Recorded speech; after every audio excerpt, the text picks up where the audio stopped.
केकई ने जब ऐसा किया करने की कोशिश की तो भरत ने कहा मैं ऐसी मां को मां नहीं कहूंगा जिसने भाई भाई में दरार डाल दी, जिसने भाई भाई से अलग कर दिया।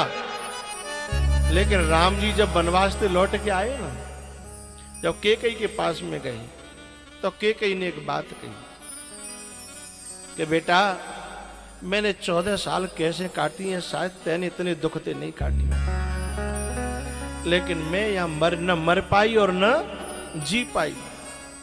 बस यदि तू मुझे मां कहता है तो मेरी एक प्रार्थना है। बोले का मोते भरत बहुत कठोर बोलतो है, यदि बाकी और मेरे बैर है तू मिटा दे और बात यूं कह दे कि वो मोए एक बार मां कह दे तो मैं तेरो ऋण कबू नहीं भूलूंगी। राम जी ने भरत को बुलाया अपने कमरे में और बुला करके कहा भरत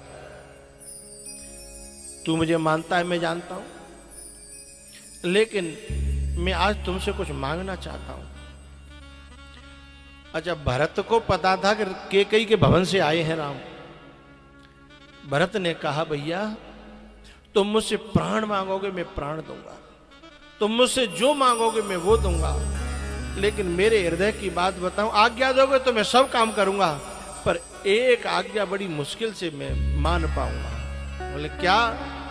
जिसने भैया भैया को अलग किया, जो मेरे बाप को खा गई, जिसने अयोध्या वासियों को इतने दिन आंसू खून के रुलाया है, यदि आप कहोगे मैं उसको मां कहूं, आज्ञा का उल्लंघन तो नहीं करूंगा, पर मेरे कलेजे पे पत्थर रखना पड़ेगा।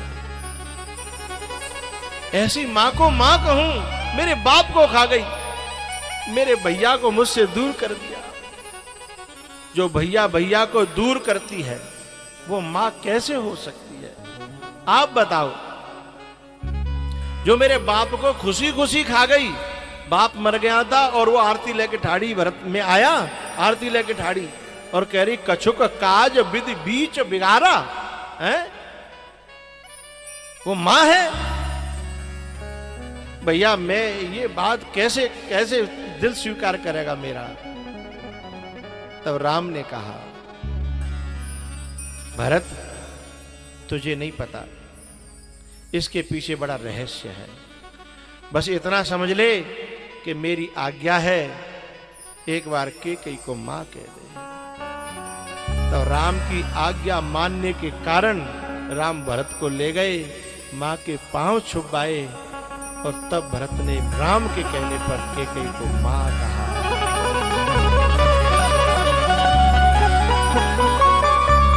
एरी मैया, मैं अभी सुबह चर्चा चली थी ना, पहले जो है 4-4, 6-6 बालक होते और सब साजे रहते, उनके भी ब्याह हो जाते तो साजे रहते, लेकिन अब जो माताएं अलग अलग कर देती हैं ना, कोस पहले आते ही सोच के आती हैं अलग अलग करना है, तो खून को खून से दूर मत करना। बड़े अनमोल हैं ये खून के रिश्ते, इनको तू बर्बाद न कर।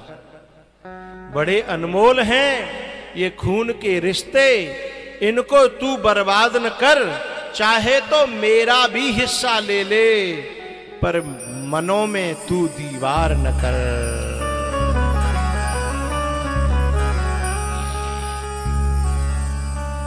माता सुनी थी, जहर नहीं बो रही है, वो कह रही बेटा तेरी मैया ने ठीक ही तो कहा है कि भजन कर, और भजन करेगा तो तेरे आगे पीछे ये गोदियां और गद्दियां डोलती रहेंगी। नहीं तो यदि बुरी बुरी बात पकड़ती तो जहर घोल देती ना, जय की चाची की तरह से। तो मेरी इस कथा से मेरी माताओं को, मेरी बहनों को ये कथा से शिक्षा जरूर ले लेना, जरूर मिली होगी। मुझे विश्वास है कि आज के बाद अजी लड़ाई तो होती रहती है, मिटती रहती है, समय अदलता रहता है, बदलता रहता है। कितनी बार तुम गांव में देखो लोग मनाए जाते हैं, एक हो जाते हैं, फिर कजू तू मैं हो जाती है। अरे भैया 4 भाषण होंगे तो खटकेंगे, लेकिन वहां में जहर मत घोलो। नहीं कादना केकई की तरह तुम्हारे ही बालक हैं, भरत ने क्या कहा था पता है? जब राम जी वनवास चले गए ना, तो भरत जी ने कुटिया बना ली नंदीग्राम में, और नंदीग्राम में कुटिया बना ली तो एक दिना कैकेयी पहुंची वहीं डोली में बैठ करके, और भरत के पास पहुंची। भरत खड़ा हो गया, बोले आप यहां कैसे, आपको किसने बुलाया? तब रो करके कहती है, हटीली तैने का ठानी मन में। भरत जी ने कहा है, राम सिय भेज दिएरी वन में। पता है, कहती है कि मैंने ये सब तेरे ही लिए तो करो बेटा। ये माता ऐसा दिखाती हैं कि मैं बच्चे के लिए कर रही हूं, इसमें बच्चे की भलाई नहीं है, बच्चे की बुराई है।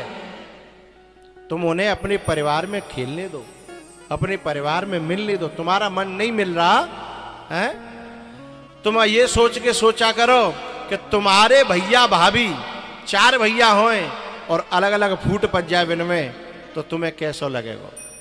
है अपने मायके में देखो कि तुम्हारो भैया तुम्हारे बाप ते न बोले, तुम्हारे भतीजे तुम्हारे चाचा ते न बोले, तो तुम्हें कैसा लगेगा? हैं?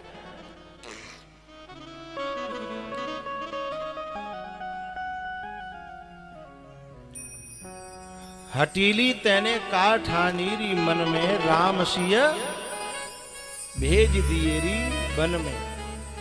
कैकेयी कहती है कि मैंने तो तेरे लिए करो सब कुछ, और पता है अब मेरे महलों में मन नहीं लग रहा। वो महल में काठवे दौड़ रहे हैं, खाए रहे हैं।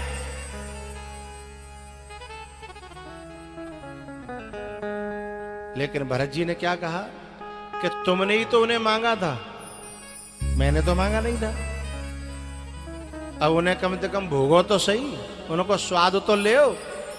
ये तो समझो काऊ के पेट पे लात मार के हैं जो भोग इकट्ठे किए जाते हैं, उनको स्वाद कैसा होता है? तुमने जो है कौशल्या के पेट पे लात मारी, राम को भेज दिया। सीता ने तुम्हारा क्या बिगाड़ा था बेचारी, तुमने जंगल में भेज दी। अब्बा को स्वाद तो ले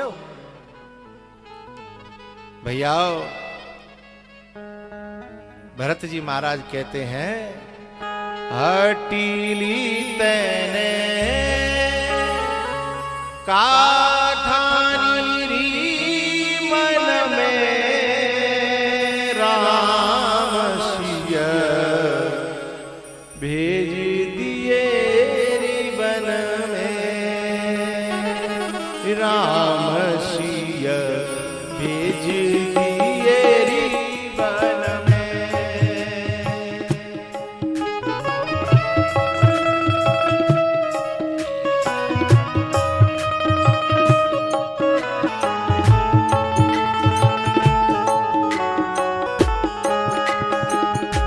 यद्यपि भरत तेरो ही जायो, यद्यपि भरत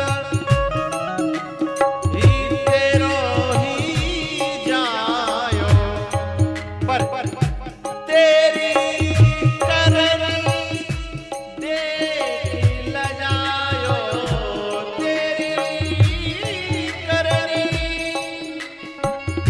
देख लजायो।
माताओं से, मेरी बहनों से मेरी प्रार्थना है, आज भरत भी अपनी जननी को मां कहना नहीं चाहता। कहीं ऐसा दिन तुम्हारे सामने ना आ जाए कि तुम्हारा ही बेटा तुमसे मां कहने में शर्म करे, उसे शर्म लगे कि तू मेरी मां।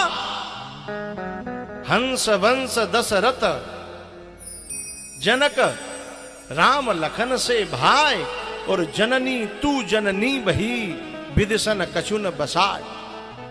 इसमें बड़ी गहरी कथा छुपी हुई है, खोलूं? कैकेयी को ऐसा कलंक लगा, ऐसा कलंक क्यों लगा? ये कलंक आज तक नहीं धुलाए, ये कालिमा आज तक नहीं धुली है। आज तक भी कोई अपनी बेटी का नाम कैकेयी नहीं रखता। क्यों? यहां भरत जी कहना चाहते हैं जननी तू जननी भई। बोले हंस वंश दशरथ जनक, बोले मेरो हंस जैसो वंश, दशरथ जैसे मेरे पिता, राम जैसे भाई, लखन जैसे भाई, ये सब कुछ अच्छा है, पर तू मेरी जननी कहां से आ गई? और तू तो अपनी मां की मां निकरी। इसमें बड़ी गहराई है। जननी तू जननी भई, तू मां की भी मां निकली। ये जो कैकेयी थी, इसकी मां बहुत ज्यादा जिद्दीली थी। इनके जो पिताजी केक थे, वो पशु पंछियों की भाषा समझते थे।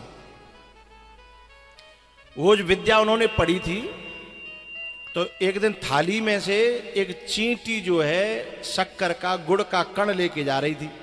आगे से एक चैंटा आयो, चैंटा ने कहा कि तू मुझे दे दे और लिया, चूंकि मैंने को मोटा हूं, थारी में दिखूंगो तो घुसन नहीं देगा, और तू छोटी सी है दिखना रही।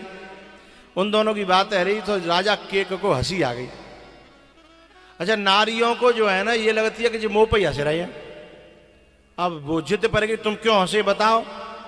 अच्छा, जिनसे ये विद्या सीखी थी, उन्होंने कहा जिस दिन तुम इस रहस्य को बता दोगे, उस दिन तुम पत्थर के हो जाओगे। अब वो जिद पर गई, बोली मैं ये बता नहीं पाऊंगा, मेरी मजबूरी है। बोले क्यों नहीं बता पाओगे? बोले मैं पत्थर का हो जाऊंगा। तो इतनी जिद करने की, बोले भले ही पत्थर के है जाओ, पर मुझे बतानी भाई कैकेयी ने जई तो कही तुम मरो तो मर जाओ, हैं? लेकिन मुझे राम को वनवास और भरत की गद्दी चाहिए। तो बिल्कुल यही बात तो है गई। तो जननी तू, अब क्या हुआ? वो बोली कि आदमी बोले कि ठीक है, मुझे मरनो ही है, पत्थर को ही होना है, तो तू मुझे ले चल गंगा जी। गंगा जी के किनारे में तो बतांगो, तो कम से कम पत्थर बनो, तो कम से कम गंगा जी को तो बनूंगो, सो मेरो कल्याण है जागो, उद्धार है जागो।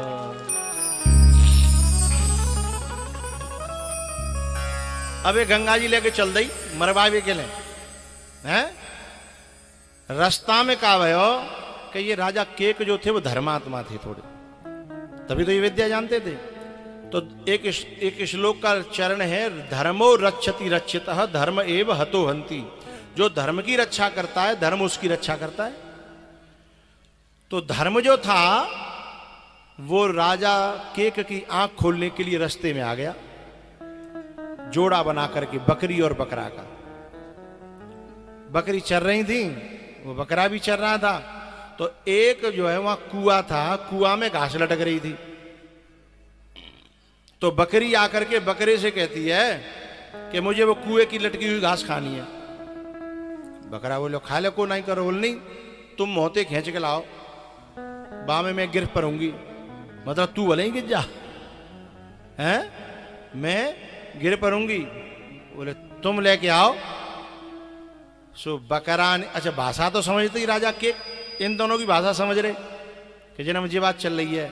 सो बकरा कहता है कि मैं राजा के को ना, जो पे रानी के कहवे पे मरवे चल दो, है? मैं तो बकरा हूं। सो दे हुड दे हुड दे हुड, है? सो ही बकरी आकर बोले खावेगी घास, ले खावेगी घास। बोले ना ना, मो ना लेनी, मो ना लेनी। समझ गए?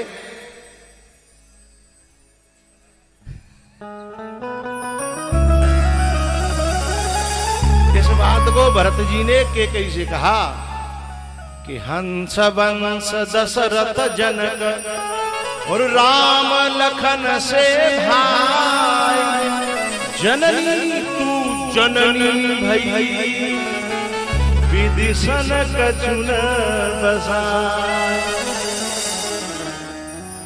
वो तो अपने राजा केक को खाने चली थी और वो तो खाए नहीं पाई, लेकिन तू तो मेरे बाप है खाए गई, तो तू तो अपनी माँ की भी माँ निकली।